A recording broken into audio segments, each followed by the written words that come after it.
on this edition of the Self-Publishing Show. Writing is almost like reading a novel for the first time. It's that discovery that excites me and gets me to put me in that chair to want to write, is that I don't know where the story's going to go. Let's go find out.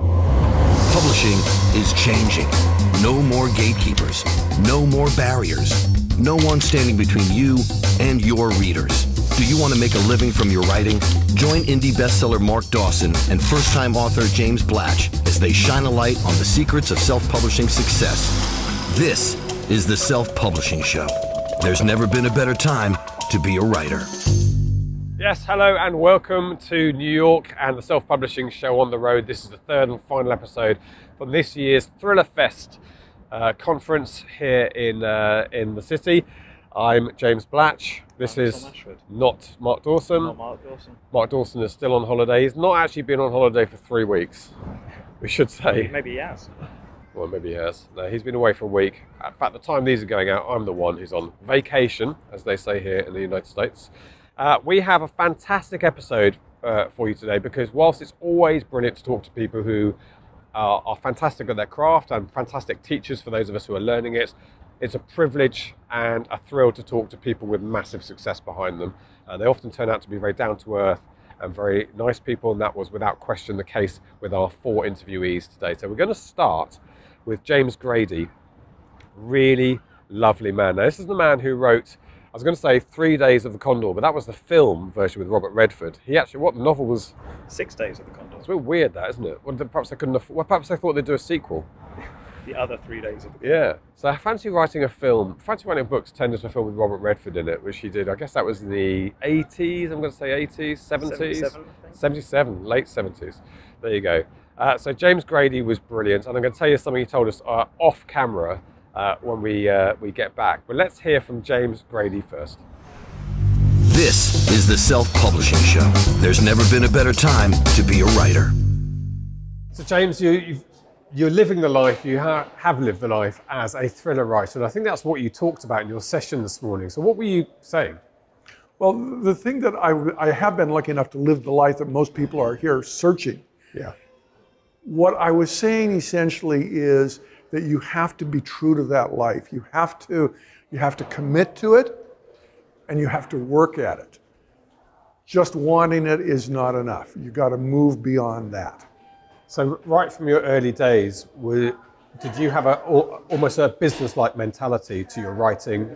I think obsession is more than business-like implies I have a little more informal strategy going on. For me, writing has always been like a cross between a heroin addiction and sex. I gotta and I wanna. And there's just no middle ground there. It's a hunger that I try to stop. I try to take a vacation, and I look over and I see a waiter drop a cup of coffee, and the next thing you know, I'm in the middle of a story about a cup of coffee hitting the ground. And are you a guy who gets out your notepad and starts scribbling there and then, or your notebook? Or? I'm a guy who should carry a notepad. Okay. I often have had to go to strangers and borrow a pad and the back of their racing form to write down that one brilliant sentence that I don't want to have escape. But I find that when I carry a notepad, I start to make notes and I begin to focus on the paper and the pad instead of what's going on around me. And I want to absorb as much of life as I can.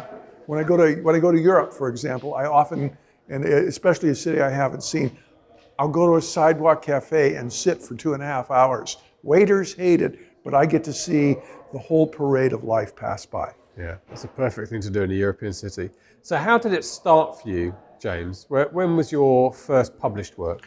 Condor was my first published fiction work. I'd published a little bit of poetry in my early 20s, but I knew that this thing burning in me, I had to write novels. And I thought the only way to do it is to do it. So I wrote Condor. I wrote it as professionally as I could. I really didn't think it was going to break like it did. I knew no one in New York published it. I wrote it and sent it to New York from Montana. I'm possibly convinced that because I came from Montana, a very rural state, that when a manuscript of complete sentences arrived in New York, they figured, well, if it's from someplace like that and he can write a complete sentence, the guy must be a genius. And they read the book. That's where I started, and I've just never stopped since. And how old were you when you wrote it? I was 23 when I wrote the book. So I'm writing my first novel. I work with people who are very experienced, but I'm the one member of the team who's starting out, hopefully publishing this year. And I found it really surprisingly difficult to write the novel. I'm loving it, but I didn't know what I didn't know about how it's put together and structure and why people would want to turn the page. I'm loving learning it. I'm always fascinated by someone who sat down and wrote a novel, a successful novel first time. Well, it's always the first time, whatever novel you're working on, because every novel is different. It's a wonderful process. It's almost like dating or being in a love affair.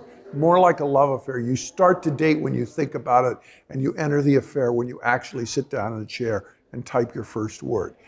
To me, every novel creates its own rules. And you can read, there's a lot of great books written on how to write novels. Elmore Leonard, Stephen King, even Somerset Maugham, way back. They all wrote wonderfully about how to write, and at best, those are only an introduction to what you yourself want to and are going to do. But it's a nice way to start.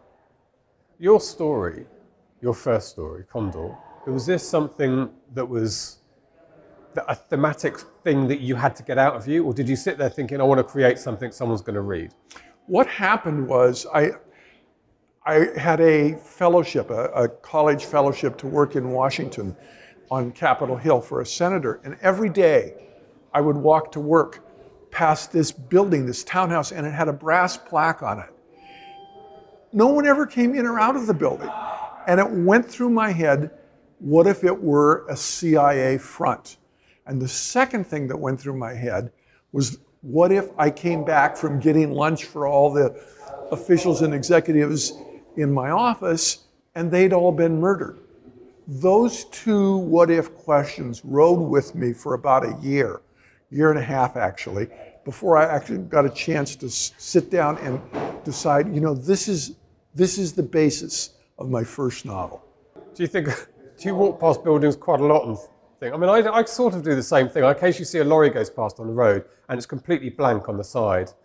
And part of your mind starts thinking, is that MI6? Is that how they operate? That is exactly how I think a lot of great novels start, is that one slightly off piece of reality. Because as human beings, we're always looking for the answer, why? How did this happen? What's going on? And in that search for knowledge, for truth, for an explanation, fiction can arise and give it to you. So I suppose that's what I was also getting at, that search for meaning, as you say, is a driver, I think, for a lot of people's first book anyway, is the story they've got to tell.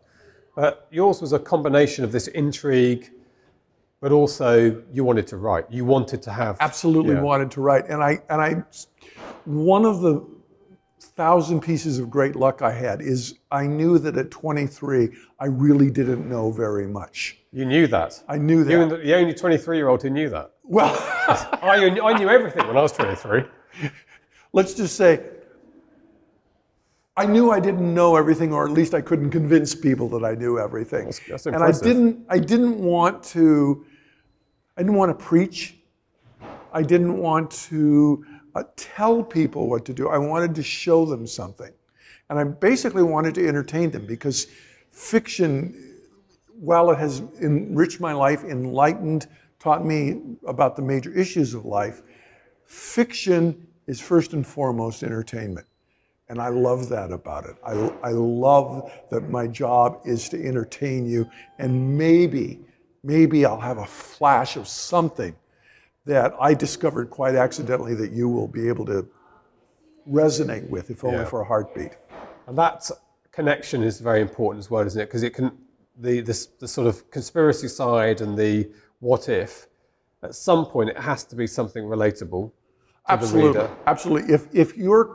Even if you're creating what I would call like wild science fiction, the fact that your character is late for dinner Yeah. in the space station gives your reader something to identify with, and that helps pull him into the rest of the story.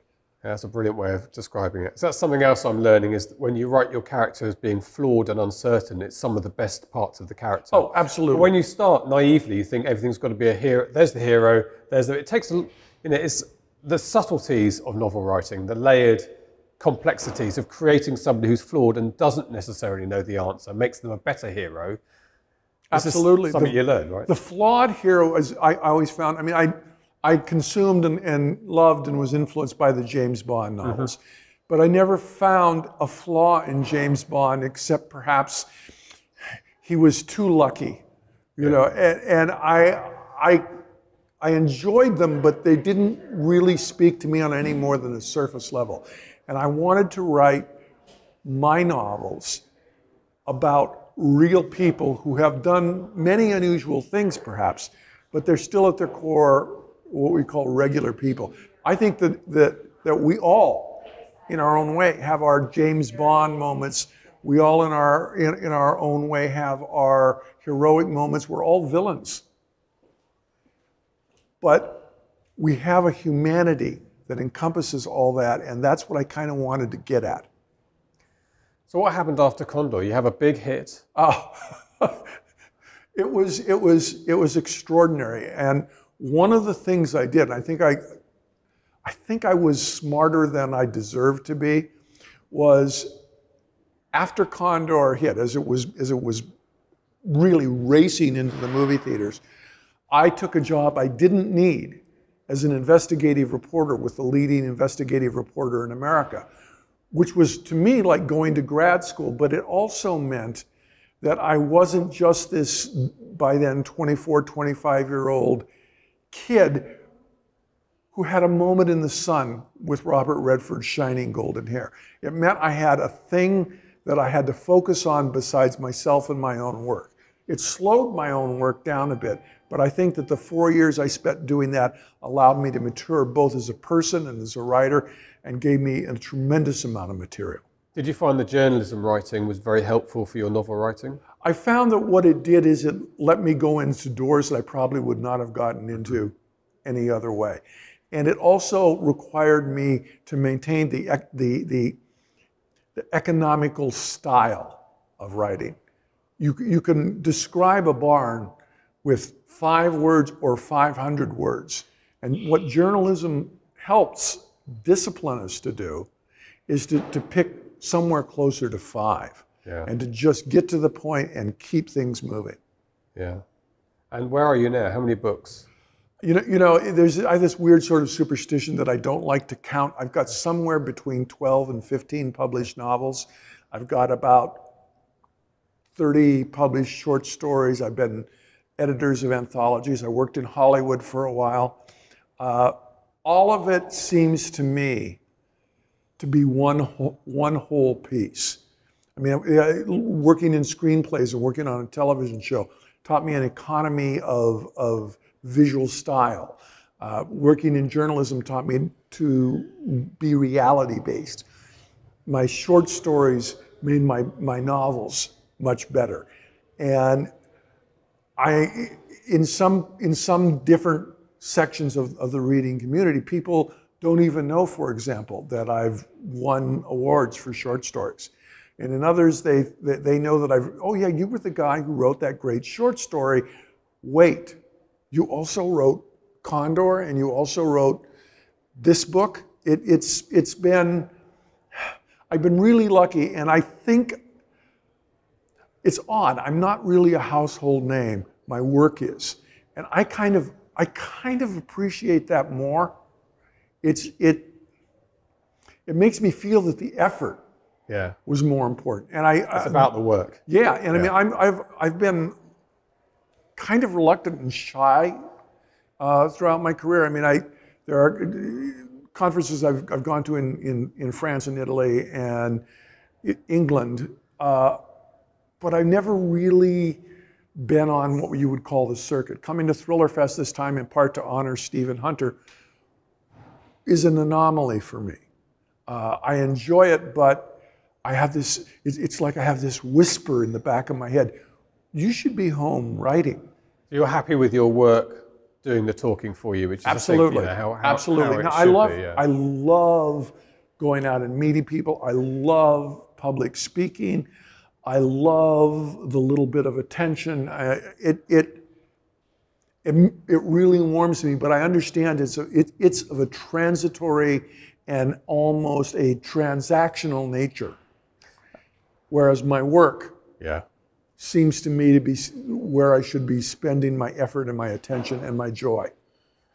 Finally, James, do you feel optimistic when you've got younger people here today who writing their first books, who want the life that you've had? Do you look at them and think, go for it, or do you think this is too tough? I think I'm hugely encouraging to writers who are just starting out. I often go and speak to small writing groups in and around where I live. We are not stopping literature in the 21st century. You know, if literature is anything, it is a living and evolving art. John Steinbeck was probably one of the most brilliant novelists of the 20th century. We still read him today, but we also read novelists who've come along since him. Yeah. And I think that one of the great things about reading is it gives you a sweep of time and of personality and of situations that are about your life. So when I look out and I see a young writer who's just, oh my God, I've published my first book, I just want to bounce up and down and with them in joy. And I also want to take them aside and say, okay, treasure this moment, live it to its fullest, but sit down and go on for the next one. Because you cannot, if art becomes stuck in one place, it's like that great band that you knew that has one song that after the first time or the first 20 times you hear them play it, they're dated. They're not alive. I mean, the best art, whether it's visual or music, which has been a huge influence on me. I'm a rock and roll baby. It's alive and it's growing. My favorite artist, for example, Richard Thompson, he just released a brilliant new album, and he was in Fairport Convention 50 years ago. You know, a British poet that I don't think gets enough credit. But you have to keep moving, you have to keep alive, you have to keep asking the big questions and delivering the good answers. Searching for that meaning. Oh, every day, man. James, thank you so much for talking to us. You're welcome. Thank you. This is the Self-Publishing Show. There's never been a better time to be a writer. There you go, James Grady for you. And like we said, what a surprise, there's no magic dust. You know, it's about knuckling down, learning how to do your writing, you know, learning your craft, making sure that when you write a manuscript, it's the very best that it can be. These are the ingredients of a best-selling author, someone like James. And he told us afterwards, I think he mentioned it in the session that he did, that he read Alistair MacLean's The Golden Rendezvous 25 times to try and deconstruct it and work out why it worked as a book. For you in that session, weren't you? Yeah, so he was saying that the first sort of 7 or 8 times he read it, it was because he loved it. And then after that, it's because he hated it. And then, then he went back to loving it again. But I've never read a book, any book 25 times ever. No, I may have read Hitchhiker's Guide to the Galaxy 25 times, but I didn't pay any attention to how it was written. Good. Like, we're loving being here in New York. It's been a really inspiring time with Thrillerfest. Picking up the ideas, the craft tips, and some instruction has been great, but meeting some of these giants of the publishing world, the brilliantly awarded novelists, and our next person who's won a Pulitzer Prize has been great. It's also a fantastic city. Here we are, that's Lower Manhattan behind us. I think you might be able to see the Freedom Tower, or WTC1 as it's now called. You enjoyed your week here, Tom? Yes, very knackering, but very enjoyable. Good to come to New York, I haven't been here before. We get up early, we make sure we have to, because some of these guys, I mean, Harlan Coben in particular was really difficult to get. And we basically had to make sure we were there, crack of dawn, set up and ready to go, because that was often the time there was a few minutes. In fact, I had to hang about outside the men's toilets to get Harlan Coben. And when he said to me, well, I'm going to a session, I said, your session is in 11 minutes. This will only take 9. And he sort of went, okay. So we got him, and then he really enjoyed the interview, and he came and spoke to us after, so that was great. Our next interviewee, I was absolutely thrilled to meet, and there's a picture on social media going around of us together, which is John Sandford, the Pulitzer Prize winning John Sandford. He won his Pulitzer Prize for journalism. And now John actually, he's here to talk about being an amazing novelist, but he also came to Thrillerfest to talk about the revision process, about polishing your manuscript, making it the best that it can be. So that's what we talked about, as well as hearing a bit about his background. So this is John Sandford. This is the Self-Publishing Show. There's never been a better time to be a writer. Well, the most exciting thing is you're a recipient of the Pulitzer Prize, I believe. Yes. Yeah. I won that when I was, well, about 35 years ago. And shortly after I won the Pulitzer, I decided that I didn't want to be a journalist anymore. Oh, really? Yeah, right. That seems like well, did you want to quit at the top, or was it just that you'd come to the end of your enjoyment of it? You know, the thing is, well, part of it, frankly, is that after I won the Pulitzer, I realized that I couldn't afford to send my kids to college. And I needed to do something that would make some more money. And I got very lucky and made some more money and could send my kids to college. And so I found out that I really enjoyed the independent life, and I started writing books on my own. So it's odd that you couldn't show your Pulitzer Prize to the college and they wouldn't accept that as fees. Not as a journalist. No, and, no. So, you know, you're making $50,000 or $60,000 a year, and it costs $12,000 a year in tuition. I had 2 kids, and yeah. so, you know. So you moved over to writing novels at that stage. That was the. That was part. Well, you know, I always wanted to do it, and I went to a writer's workshop when I was in college as a kid, and I always kind of wanted to write fiction, but I also enjoyed journalism because I got to see a lot of exciting stuff and a lot of interesting stuff when I was a journalist. Saw a lot of dead bodies, covered a lot of cops. I was in Miami during the cocaine epidemic and wrote a lot of cocaine-related stories. I got to see things like Yellowstone. When Yellowstone burned down in the 80s, I went out and covered the fires. I covered the crash of a jumbo jet. And so I really enjoyed journalism, but after a while, I burned out on it a little bit. And yet I had all this stuff in the back of my head from the journalist, my days as a journalist, that worked, you know, into the thriller novels. Yeah. So actually not too dissimilar for me, because I was a BBC journalist for a few years, and I think in the end I found the short-term nature of it a little bit not satisfying. You know, well, you'd finish it, you'd be on to the next story. Whereas the long form for me has been quite a revelation, just losing yourself in a very long form format, like a novel. The thing is, after I won the Pulitzer, one of the good things about that was that I got to do a lot more long-term stuff. So that, for example, I wrote a nonfiction book on plastic surgery, and I spent most of a year off and on. I had to write other stories in between, but I still got to do some longer-term stuff. So over a course of a year, I wrote maybe 10 or 15 medical stories that involved actually watching operations and watching things like that going on. So it wasn't the short-term nature of it. It was just really that it was time to move on. And I think that time may come with thriller novels too, if I don't die before then. But I mean, you know, there are other things to do in life, so. Yeah, and you're here at Thrillerfest as the master, the thriller master. You're going to receive the award, I think, on Saturday night. Is Yeah. that an important thing for you? Well, I like it. Yeah. What can I say? I mean, you know, it's nice to be recognized like that, and because I'm a fan, among other things, and that's one of the reasons I chose thriller writing as the genre that I was going to look at and was going to write in, because I am a fan, and so you know, people like Lee Child and Stephen Hunter and these other people that you see here, I read those people all the time, and I understand you guys are from Britain, and I read quite a few British writers. I read John Connolly, I read Mick Herron, I read people like that, and I'm quite a serious reader of this kind of literature. So. And is there a part of you, because most people who work in the artistic endeavours always feel a little bit like imposter syndrome, I think they call it. Is there a part of that with you that thinks, am I worthy of this? Because I mean, lots of people absolutely love your writing here. Well, one of the things that happens is that you do think that. And not only that, a lot of times you feel inadequate. And especially when you're writing a long series of books like mine, it seems to me like I have to learn how to do it every time. I have to start all over again, and then you have all these, you start to worry about, is this really going to be good enough? Am I selling a piece of cheese to my fans, the people that I kind of depend on?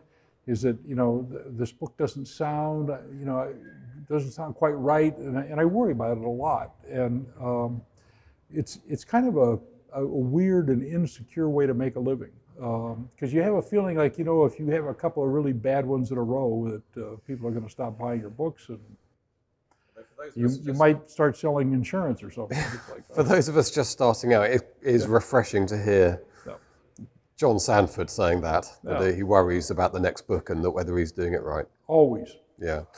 Good. Well, you've been talking about the revision process, I think, today. Yes. So do you want to talk to us a little bit about your approach to revision and what sort of knowledge you've imparted this morning? Well, part of it is that I sort of have a checklist that I work on when I am finished a book. What I was talking about this morning was the final polish that you put on a book. Okay. And for example, I have a list of words that I use way too much. And I have a list of things that I do way too much. For example, I'll start hundreds of sentences with the word "and." I will write a sentence, and then I will want to continue the sentence, so I'll just put a period, and then I'll use the word "and." I do it way too much. And so I have this checklist, and I'll go through and I'll take them out on my computer. I'll do a search and replace kind of thing, and I'll start finding in every place I can take it out, I take it out, because it'll still be 100 examples of that. And there are a lot of empty words like "very" and "just" and things like that. And I take those words out, and with a computer it's quite easy. But it still takes time, but I insist that I have to do that because those words start to ring in the reader's heads, and you don't want them to do that. You don't want them to say, this guy writes a lot of the same thing over and over and over again. You don't want them to think that. So I've got that kind of a checklist. And I check, when you're writing fiction, you actually make up facts about people. You say how big a guy is, how tall he is, what color his eyes are, what his hair looks like. You've got to make sure you stay consistent. And people don't talk very much about this as writers, but you make mistakes all the time. Hundreds of mistakes in a book. And you have to go through and you have to take those out and you have to make them right. And you don't always catch them. One of the things I talked about this morning is I have a lady who lives across the street from me who calls me up after every book and tells me the mistakes that are in the book. It's nice. And I don't know if I appreciate it or not, yeah. but she usually finds at least one. Yeah. And that's just the reality of writing these things, because you're writing 100,000 words, got 100,000 words in your head, and it's a problem. I don't think I've ever read a book because I now read on Kindle almost exclusively, without highlighting and sending back a typo somewhere. Yes. It is a part of the trade, isn't it? Do you use you talk about the computer, there's a couple of software things you can use now, like pro writing tools. I don't know if you've heard of that. It does some of this for you. It highlights where you've used a word repetitively, and it suggests an adverb could be taken out of a sentence to tighten it. Do you use any of that? I don't use that, but what I always use is a spell checker. But the thing I don't do with a spell checker is I don't have the automatic correct feature on, because you'll look at everyone. It will always choose the wrong word every single time. Yeah. I mean, you'll write one word and there'll be a mistake, and it'll try to correct it, but it'll pick the wrong word to correct it. And so then you wind up with a nonsense sentence. Yeah. So what I do is I have it underline misspellings and other problem words, and then I manually check each one of them. Now, at some point, John, you have to publish the book. Yes. And there's an old expression about, in the end, you're just moving the commas about. Do you get to that stage where you think, this is done, even though you know there's probably a mistake you haven't seen? Yes. Or do you think, I'm going to have to stop revising this now and just publish it? One of the things I've learned is that if you revise too long, you make the book worse. Because you stop being conversational and you start getting very formal and tight. And you want it to be conversational and loose, like you're telling somebody a story. You don't want to have a situation where it becomes that very formal kind of lecturing kind of thing. So you want to keep it loose, and so at some point you say, I'm done. And it's almost an arbitrary point. And what I do is that during that final polish, I go through it, and when that's finished, I'm done. And I send it to the editor, and then the editor looks at it. And on occasion, the editor will have a problem with it, and then I will have to go back and revise something else. But most of the time, when I'm done, I'm done. Okay. Where, do you know how many books you've published? 50. Oh, 50, okay. Novels. Okay, 50 novels. And this is ongoing for you? You've got no intention of changing track again, or? I don't know that. I don't know the answer to that question. Do you write every day? Is this a? I write every day. I'm publishing 2 books a year, and it's about 100,000. It's about 200,000 published words a year, and so I work every day. And even like I've got a computer now, even though I'm at this convention, and I'll write tonight. So I've just got to keep working to get them out. And do you plot your books in advance, or do you? No, I do not. I have an idea, and I start developing the idea, and it's like knitting. You just kind of start, and then you decide where you want to go with it. There's kind of a cinema verite quality to it when you do it that way.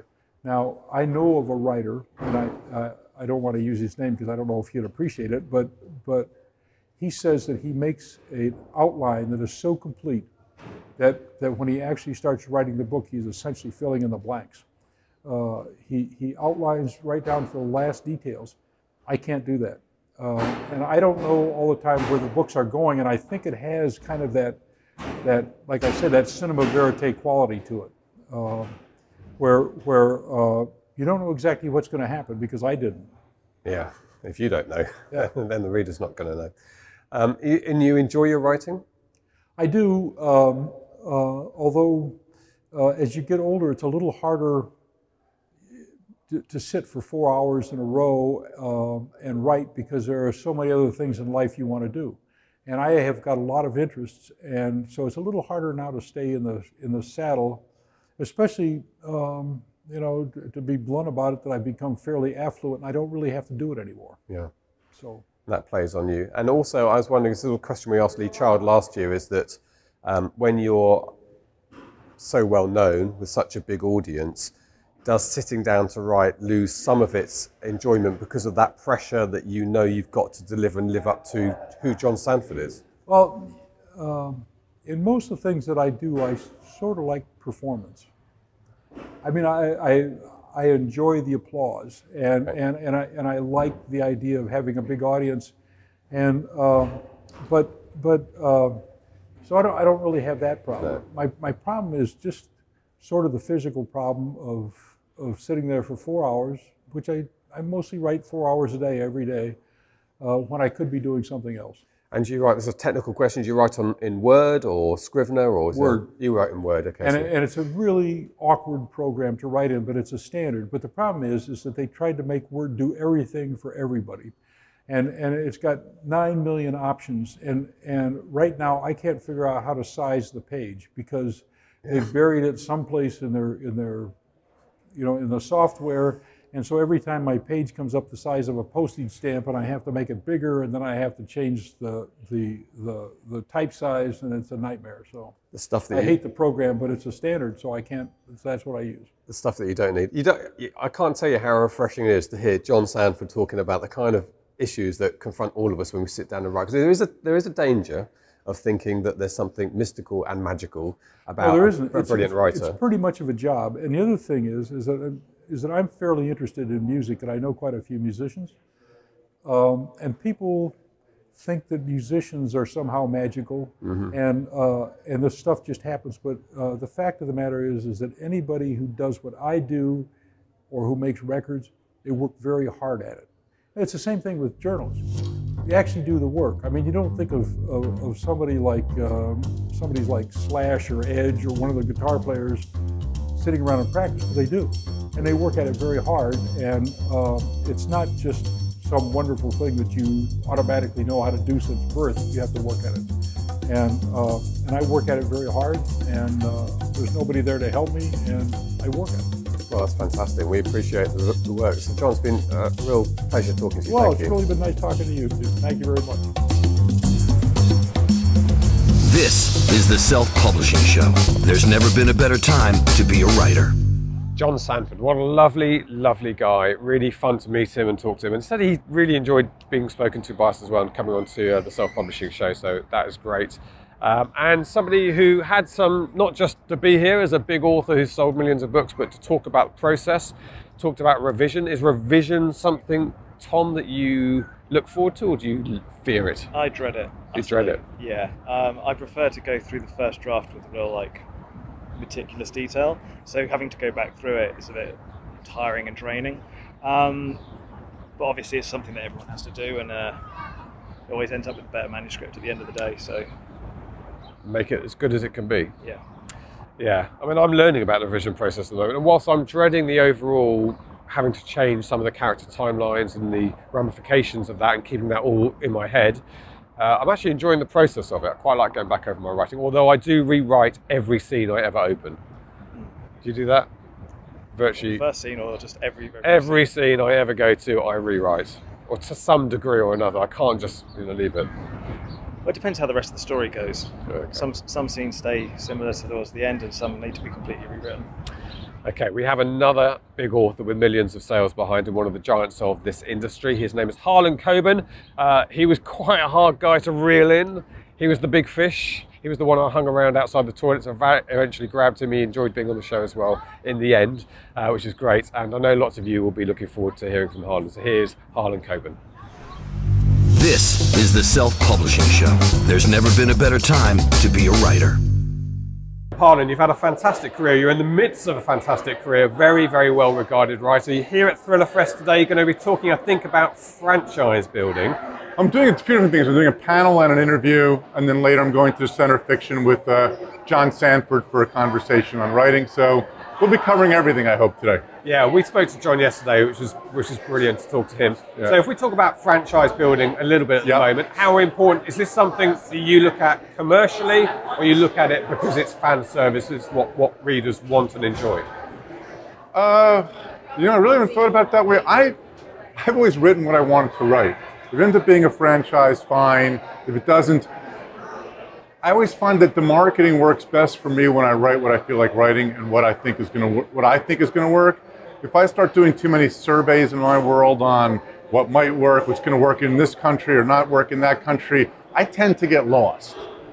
And so as you become more successful, is it still easy to write what you want to write, or does it start to play on your mind? There's lots of people waiting for this. Am I going to disappoint them? Am I going to go off in a different direction? That's a good question. I don't know. Some days yes, some days no. It's not even like trying to be pure about it, or talking about like I'm pure creative or whatever else. I've just always found that if I'm not loving what I'm writing, then you as the reader aren't going to love it either. So if I say to myself, I've written Myron Bolitar as my series character, and I've written I think 11 of those, and I've written 3 Mickey Bolitars, and then the rest, which is 15, 20 books, whatever, standalones. If I go into it thinking, I really think the market wants a Myron now, it never works. It has to be what I feel like writing at that moment. And is that your advice? You've got a lot of people here, some people starting out. Yeah. You would say to them right from the beginning, don't worry about the marketing. I mean, you guys are doing marketing here, so I understand that. But trends, for example, are always a mistake. I remember when I first started out, Sue Grafton was doing really well, and Sarah Paretsky, and everybody's telling me how to write a female private eye. Or another time it was someone said you had to write medical thrillers. Well, by the time you would write it, it's a year, the book comes out a year later, that trend is over, and who wants to follow a trend? It's always the book that surprises you. I think when Dan Brown wrote Da Vinci Code, no one was kind of doing that sort of thing. Now, 1 million people are doing it. I remember, my friend Alexander McCall Smith. No one was saying what we really want is middle-aged women from Botswana solving crimes. He just did what he loved and wanted to do. So yeah, that's my advice is if you don't love it, the world's not going to love it. And tell us a little bit about your process. Do you spend a lot of time plotting out before you start writing? I usually know the beginning and I know the end. I know very little in the middle. I compare it to driving from where we are in New York to California. I may go Route 80, which is the direct route. I may go via the Suez Canal or stop in Tokyo, but I always pretty much end up in LA. And then you do a first draft, and then what's your process after that? I don't really write like this. I kind of write like this, where each day I go back and I reread what I did that day before, and then to get like a running start. And then every 75 pages or so, I go back to the beginning and reread it from the beginning.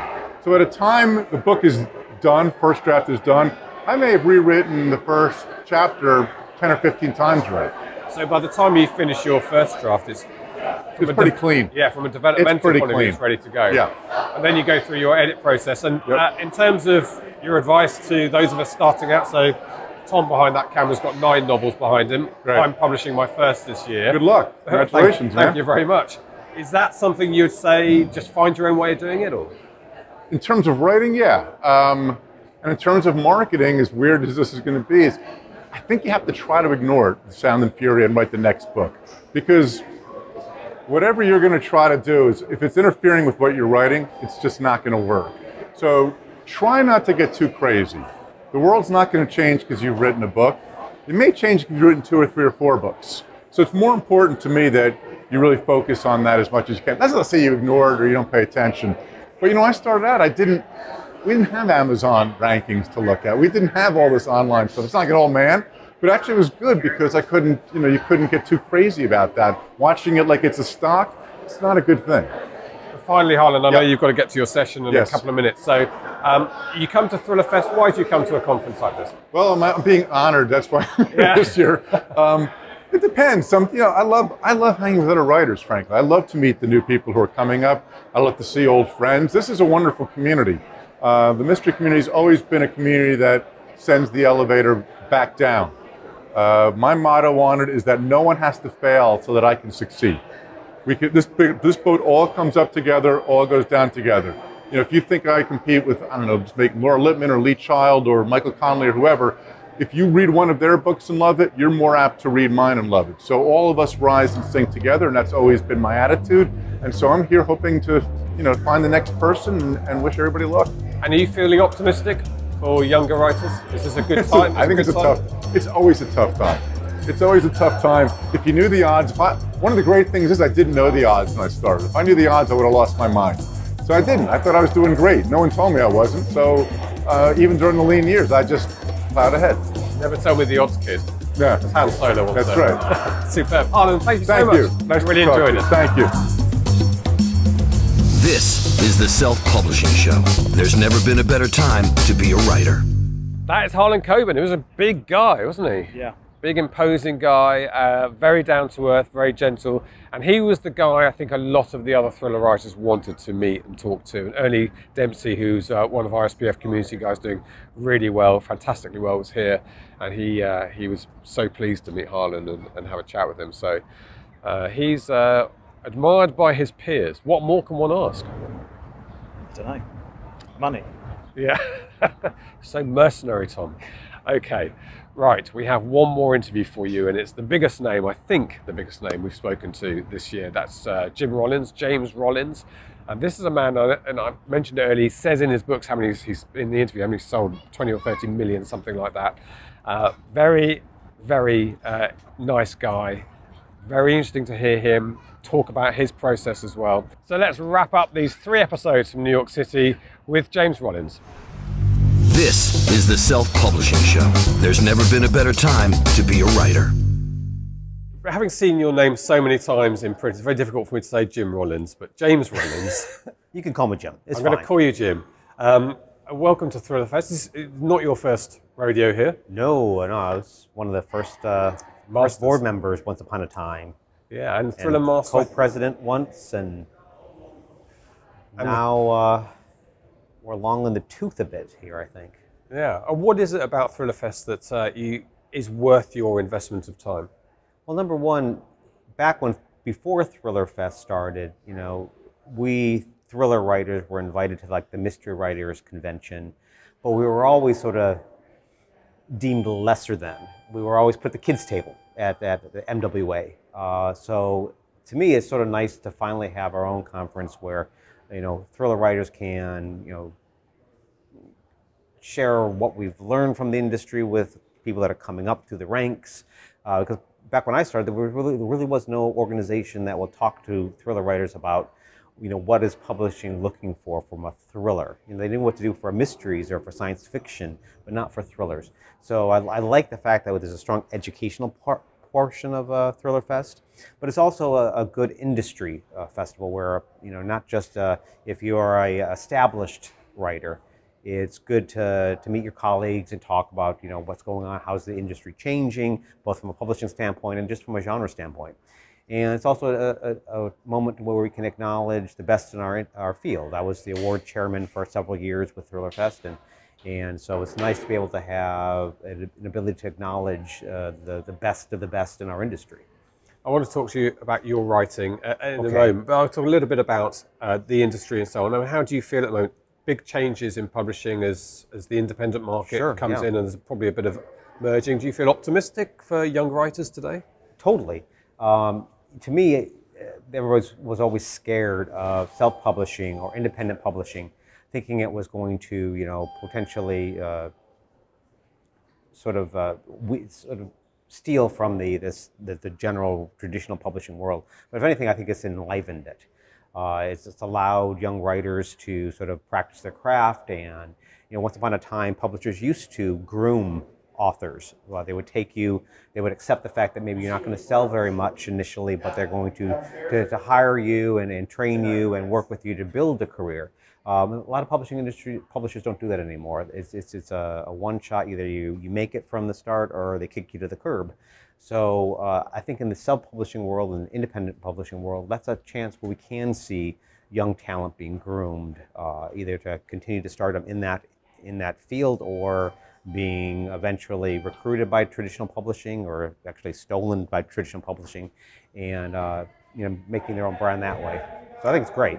Yeah, good. Let's talk about your writing a little bit. So famously, you were a vet. Yes, still am. I always resent former veterinarian. I get that occasionally. Former veterinarian. No, I can still neuter a cat in under 30 seconds, and I will prove it if need be. Now all I do with my veterinary degree is just volunteer work. I work with a cat that traps feral cats, wild cats. I spend one Sunday a month for 8 hours spaying and neutering them. That's why I can still neuter a cat in under 30 seconds, because that's required if I'm going to neuter these wild, feral little monsters out there. I imagine trying to neuter a wild cat is a particular talent. We do knock them out, but even that process is a little challenging because they're little spitfires. You're trying to anesthetize them when they're trying to eat you. So it's well, that's a really nice thing to do because unneutered cats cause another 10,000. Exactly, little cat factories out there, little kitten factories. Yeah, so that's fascinating. I hadn't realised that you were still hands-on. Oh yeah, I'll never give it up completely. Matter of fact, when I finally sort of stepped away from full-time practicing, animals started creeping into my writing. I wasn't even aware of it. I got an email from somebody saying, "How come right here in your series of books, all your main characters have animal sidekicks? You have an orphan jaguar cub, you've got a wolf rescue dog, you've got this military working dog. How come?" Well, why did I do that? I thought, well, that's about when I stopped practicing veterinary medicine. This side of my brain that loves animals and sort of seeped into this side that twists these stories. So I'll never give it up completely. Need them close. But in those early days, when you decided that you wanted to be a novel writer. Sure. You just sat down and wrote. I mean, at that point, was that simple? Well, I know it always looks a little bit simple on the outside, but I realised. But some people do sit down and write an almost fully formed novel to start off with. What was it like for you? For me, it was just a hobby. I knew I wanted to be a veterinarian from third grade. That was my career track towards. But I also read a lot growing up. And I liked spinning stories. I had 3 brothers and 3 sisters. My goal in life was to terrorize my younger brothers and sisters with stories. If tears were involved, all the better. So there's that part of my personality that loved to tell stories. And when you read a lot, that's like throwing gasoline on that side of my brain. But I never thought you could make a career at it. You do this, this, and this, you can become a veterinarian. You do this, this, and this, you can fail horribly as a writer. So I went this path. But I never quite let go of the idea of writing. And so when I first started, it was just like, I'm going to dabble with this, maybe I'll get a short story published, wouldn't that be cool? Or maybe one day I'll walk into a bookstore and see my book on a shelf. It seemed a pipe dream, but it was fun. I joined a critique group that reviews each other's work. I still belong to that same critique group now 20 years later. That group still sees my work before anybody else on the planet sees it. My editor, they see it first.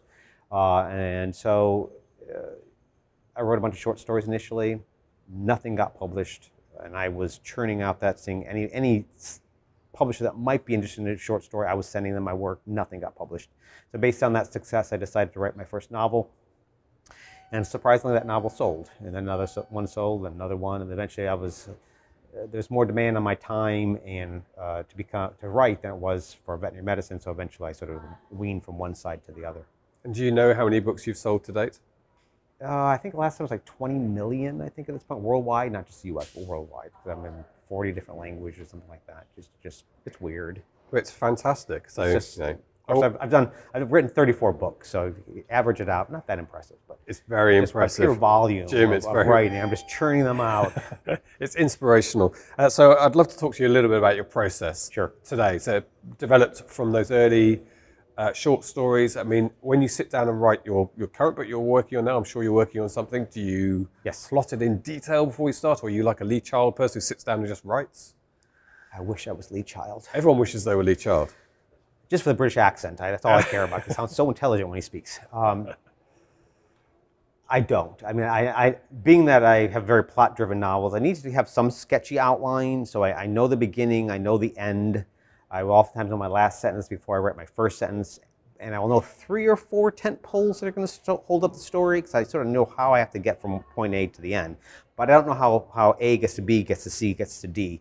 To me, that's the joy of writing, is the discovery. I've tried outlining in great detail stories, and then I get bored with them, because then I know every twist and turn of the story. I don't want to write it, because it's not interesting to me. To me, writing is almost like reading a novel for the first time. It's that discovery that excites me and gets me to put me in that chair to want to write, is that I don't know where the story's going to go. Let's go find out. And we were talking about your novels just a few moments ago, and No wonder my ears were burning. Yeah, they were burning. To the fact that just when you think maybe things are wrapping up, there's a sudden, unexpected change. I mean, are they the moments that come to you when you sit there writing that surprise you? Both. Some of them are pre-plotted, planned. and some are just out of the blue. Wouldn't this be cool if this happened? That can get you in trouble. I've had moments in my books where I painted my character into a corner because it was a cool situation, but I don't know how to get him out of that corner. Then I will get a little bit of writer's block. Like, I don't know how to. It's a cool corner. If I don't know how to get him out of that jam, none of my readers are going to know how to get him out of that jam. So it's a good jam. But then I've got to figure out, okay, well, how are they going to get out of it? And that'll have to sit for a while and try to think, do I have to seed something earlier so that pays off now, gets them out of that situation, or do I have to find some other creative way? So I enjoy that. It's like a puzzle solving for me when I'm working on a novel.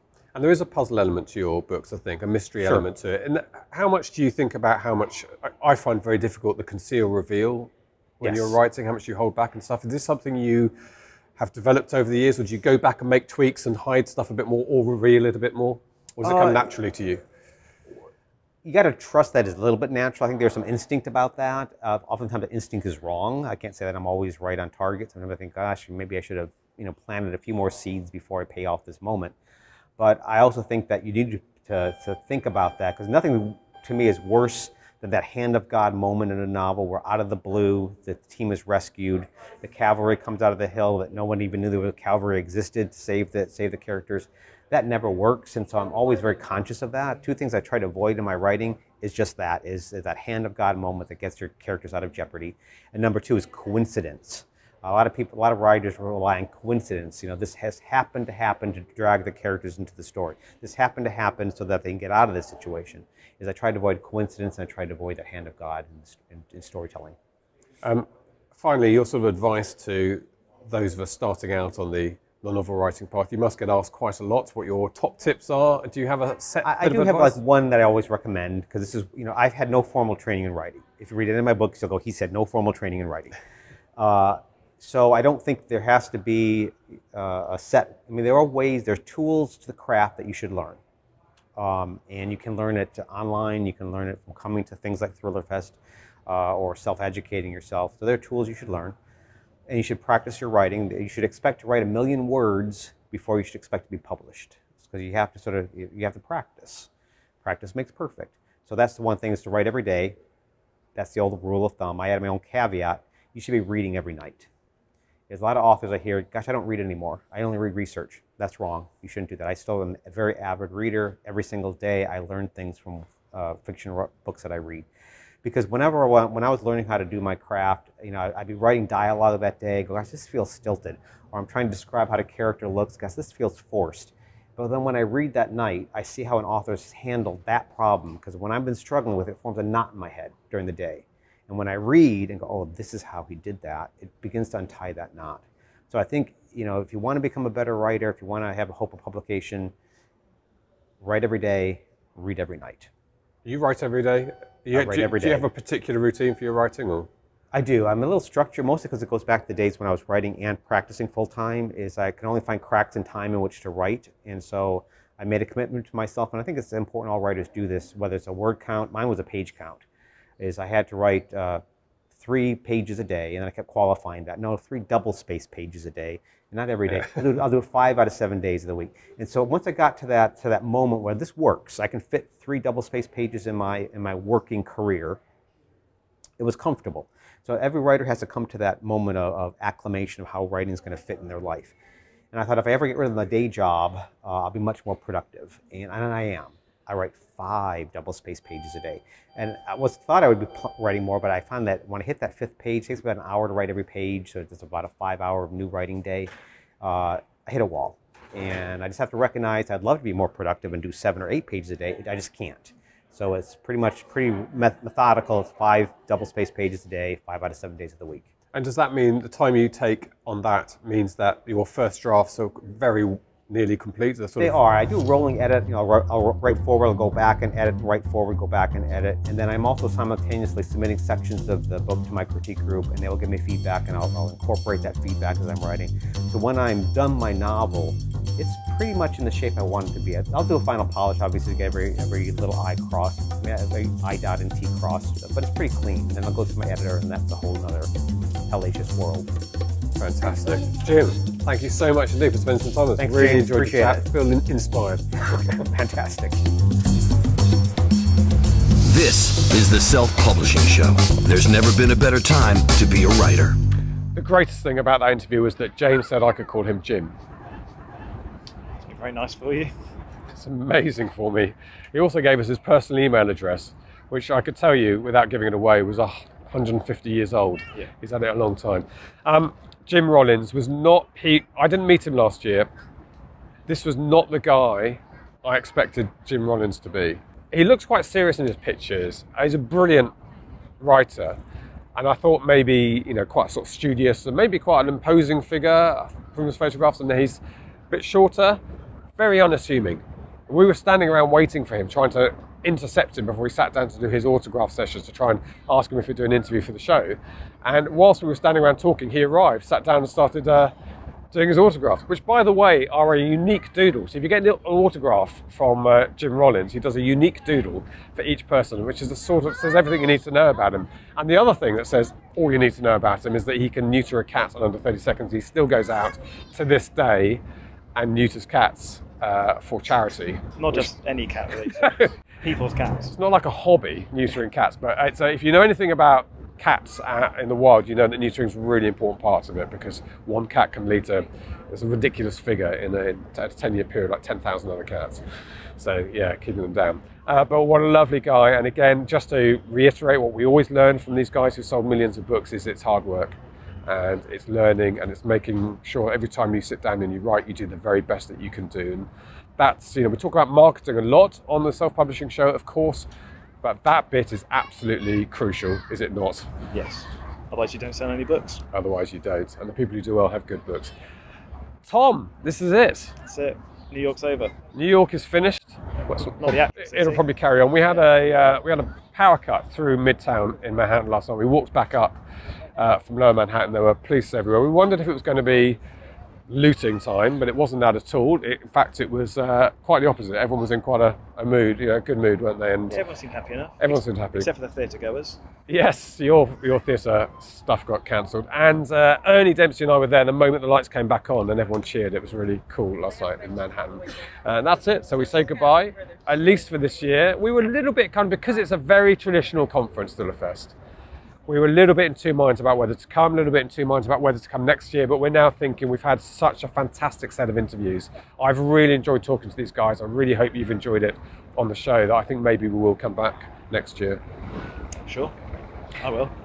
I know you've enjoyed hearing Tom's answers, very full and frank answers. Thank you for being so full and frank. I just want everyone to know exactly what I'm thinking. Yeah. Yes. Yeah. I'd come back. There's no space for ambiguity No. there.